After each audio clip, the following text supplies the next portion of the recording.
no YouTube e no Face, que fica lá para sempre, para você compartilhar sem moderação aí e ver quando e como e onde você quiser todas as entrevistas aqui do Portal RDC, como essa próxima aqui. Estou recebendo o Diego Ângelos, educador financeiro, que eu já conhecia por VMix, por internet. Diego, muito obrigado por participar aqui com a gente. Muito obrigado. Valeu mesmo. E a gente vai falar sobre um assunto muito importante, viu? A gente já comentou outras ocasiões aqui e eu concordo plenamente.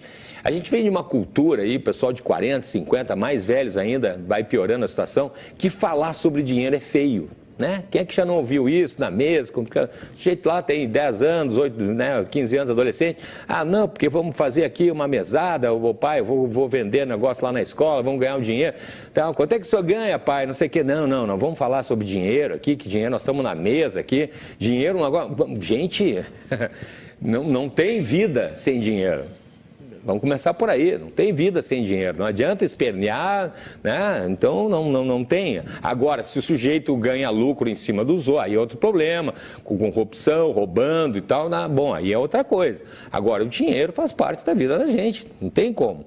E aí, com 34 votos favoráveis e 6 contrários, foi aprovado, né, a PL aí, o PL 231-2015, da deputada Anny Ortiz, um beijo para a deputada Anny Ortiz, do Cidadania, que dispõe sobre a inclusão do tema educação financeira nas propostas pedagógicas. Sou totalmente a favor dos estabelecimentos de ensino fundamental e de ensino médio, públicos e privados do estado do Rio Grande do Sul.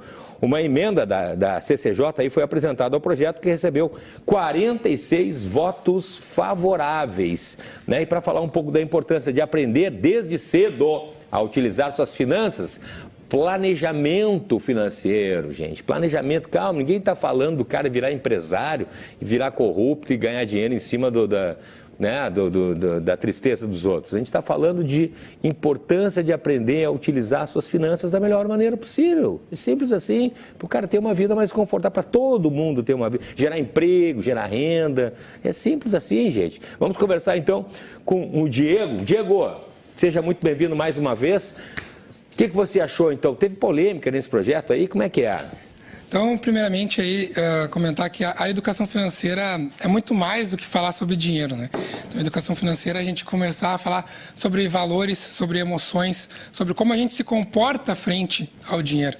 Né? Então, é muito mais do que simplesmente isso. Sim. A gente pode falar de consumo consciente, sustentabilidade, exatamente, cidadania, tantas outras coisas. Então, foi muito bacana, né, verificar essa questão de estar sendo aprovado, né, na Câmara aqui dos Deputados, e já está na lei, na BNCC, que é a Base Nacional Comum Curricular, já está, né, aprovada para a gente ter educação financeira de forma transversal.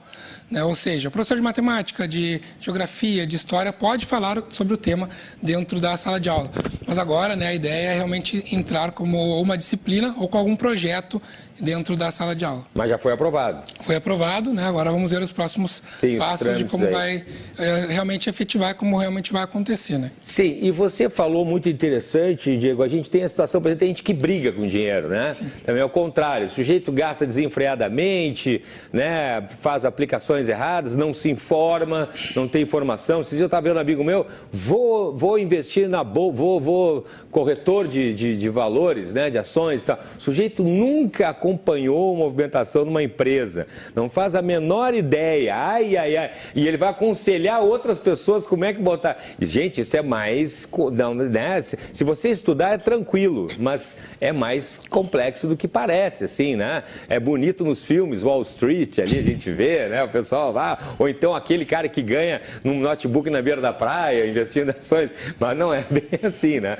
E tem muitas maneiras de você administrar o seu dinheiro, né? A ideia desse projeto e a inserção da educação financeira nas escolas é até um outro termo que a gente utiliza, que é a alfabetização financeira.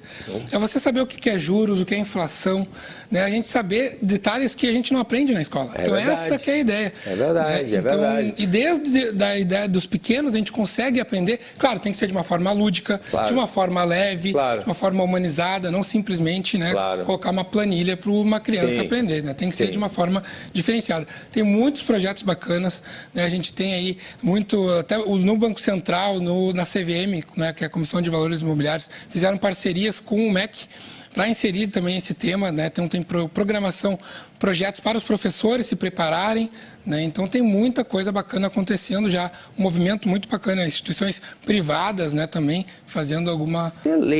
Excelente para o sujeito, e não é só, a gente não está falando de empresário, educação financeira, um dia falou aqui, o sujeito é funcionário, né?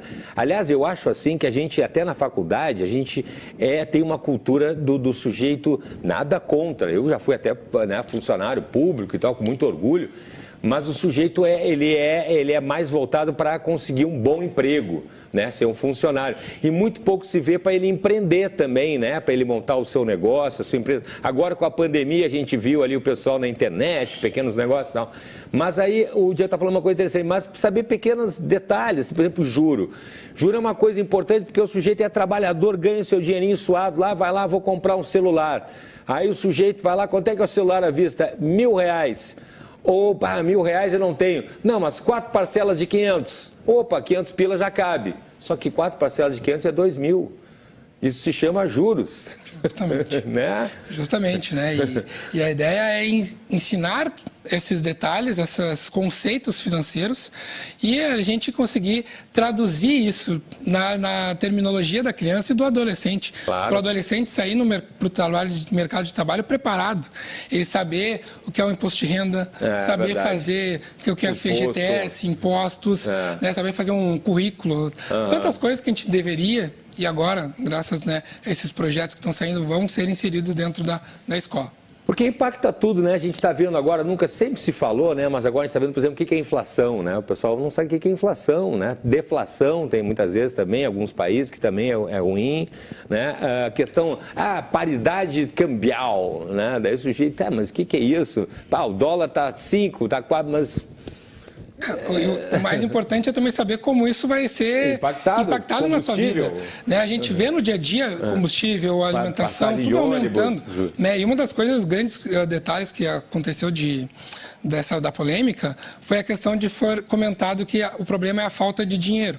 E concordamos com isso, com certeza. A gente está numa situação, né, pandêmica, que as pessoas realmente estão com mais dificuldade financeira, mas uma coisa não exclui a outra. Não exclui a outra. Então, na verdade, a educação financeira vai reforçar isso, vai ajudar as pessoas a saírem dessa situação de extrema pobreza, dá instrumento, é uma arma. O conhecimento, a educação é uma arma, né? Então, assim, e antes das finanças, antes do dinheiro, tem a palavra educação, que eu acho que é primordial, né? Então, educação financeira. Educação financeira. Sensacional. E você falou uma coisa muito interessante, pode ser colocado, por exemplo, agora vai ser separado, mas já poderia se começar, por exemplo, interligar com uma matemática, né? Por exemplo, ali uma aula de história, como é que surgiu o dinheiro, questão de contar lá o gado, as ovelhas e tal, né? A matemática, né? Então tá tudo interligado. O sujeito vai pegar uma passagem de ônibus, eu sou estudante, o FIES, fiz lá um financiamento, aí vou saber quanto é que eu vou pagar, quanto é que eu não vou pagar. Por que a passagem escolar subiu? Porque o combustível subiu.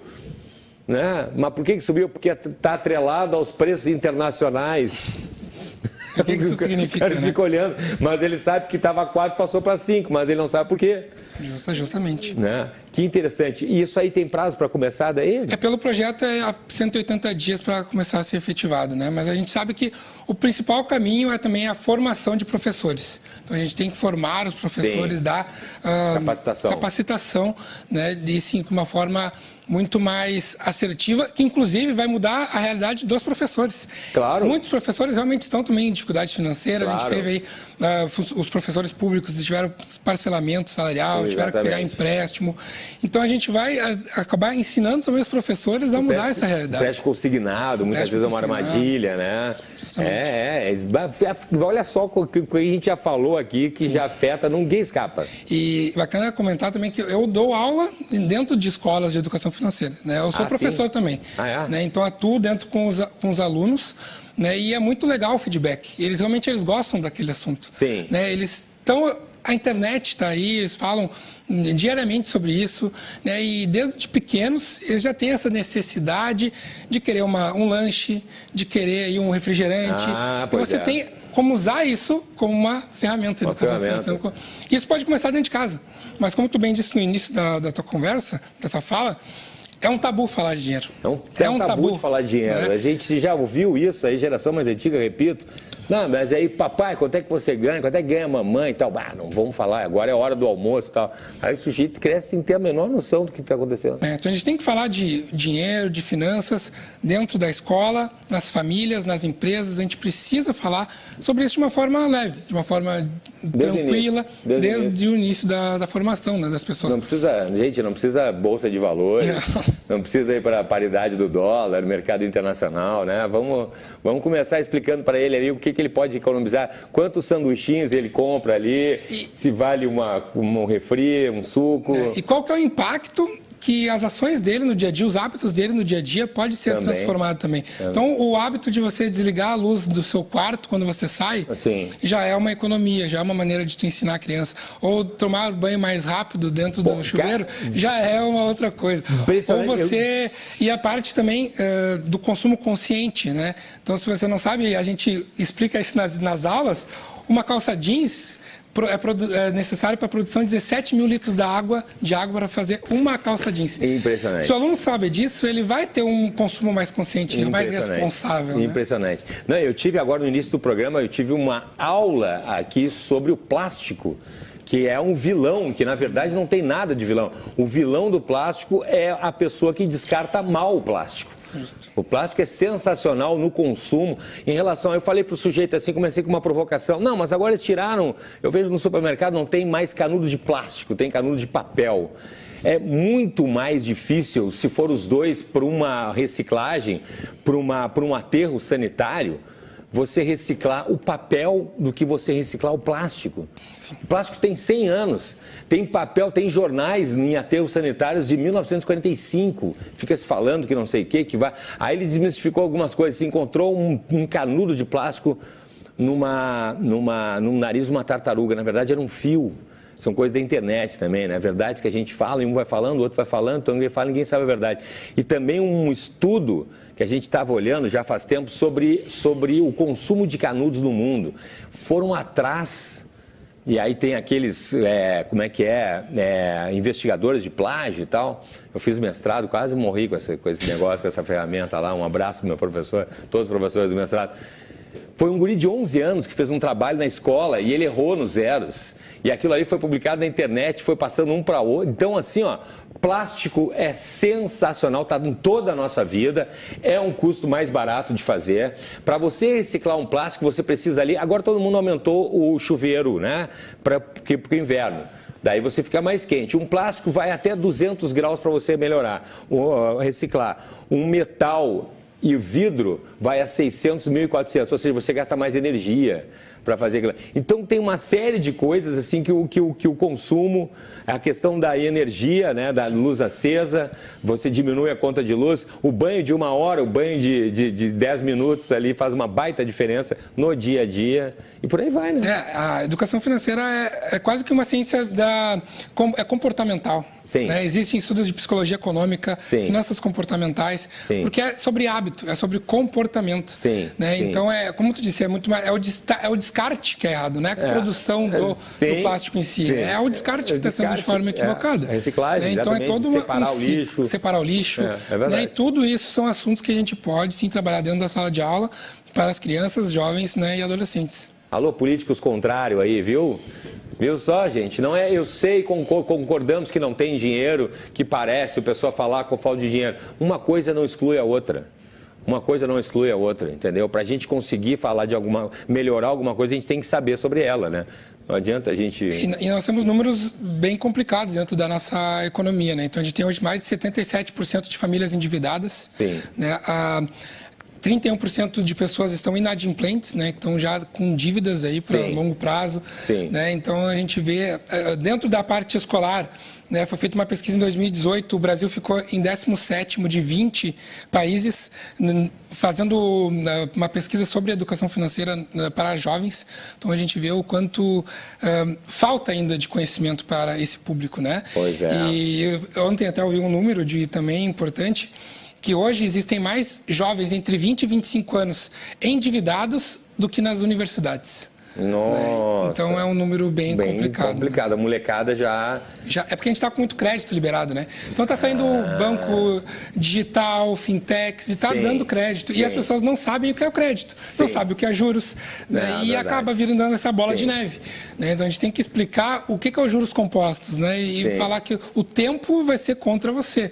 Né? Como pode ser a favor de você no lado dos investimentos? A gente pode sim falar de investimentos, mas tem toda uma jornada, uma trilha que você tem que levar o jovem até sim poder falar de investimentos, né? Então tem toda uma cadeia aí, né? É como aquela questão, ganhei um dinheiro, o que eu faço? Eu aplico ou pago as dívidas? Aí você tem que ver o que está comendo mais juros ali, né? Não adianta você investir ali, validar ali 0,5% ao mês, quando você tem 10% no cheque especial parado lá. Justo. E agora, por exemplo, ontem teve aumento da taxa básica de juros para 13,25, né? Sim.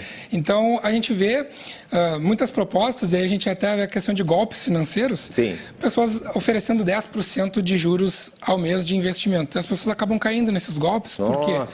Porque não sabem o que é taxa... Investimento, 10% ao mês? Existe isso, mas as pessoas não têm esse conhecimento e acabam indo pela ignorância, pela falta de conhecimento, indo nesses tipos de golpes, né? Então a gente vê o quão necessário é esse assunto, quanto antes.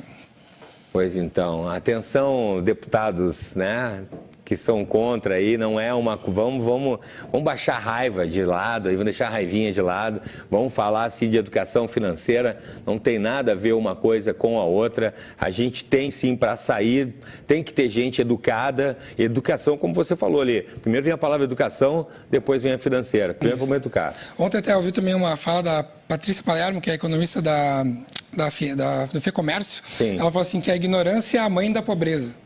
Então, assim, a gente precisa, assim, dar esse conhecimento para as pessoas. É verdade. E não adianta, qualquer país desenvolvido teve investimento pesado em educação. Sim, nos Estados Unidos tem alguns estados, Ohio, tenho certeza, tem alguns outros, que já tem educação financeira obrigatória nos currículos. Então, a gente já tem isso dentro dos Estados Unidos. E lucro é bom, viu? Lucro é bom. Lucro é bom. Tem gente, né? Os caras misturam dinheiro com política. Aí fica muito complicado. Lucro é bom, sim. O problema é você lucrar de uma maneira correta. É não ter corrupção, mensalinho, mensalão, petrolão, aquele negócio todo lá e por aí vai.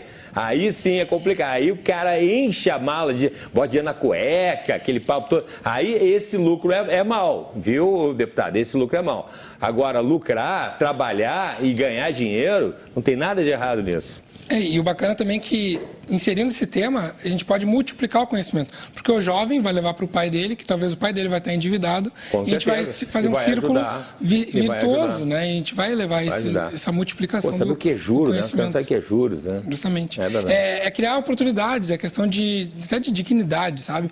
É liberdade de escolhas, principalmente.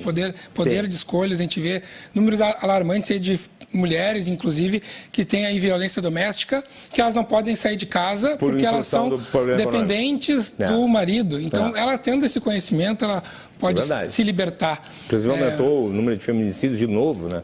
Então, a gente fica no é questão de utilidade pública. Utilidade pública, é verdade. Saúde pública, eu diria. É verdade. Pô, muito legal. Vamos acompanhar então, né, Diego, para que 180 dias, para que seja implementado, então. Isso, a gente tem, né, vários projetos, é um começo, né? A gente tem vários projetos, já está dentro da Base Nacional Comum Curricular desde 2020 para ser implementada. Algumas escolas já estão incluindo muitas escolas particulares, realmente a gente tem que ver como vai ser inserida na escola pública e temos que ter sim esse cuidado, que o jovem de escola pública realmente vai às vezes para a escola para comer a merenda, então a gente tem sim que ter um cuidado especial de como vai ser dado esse conhecimento para o jovem.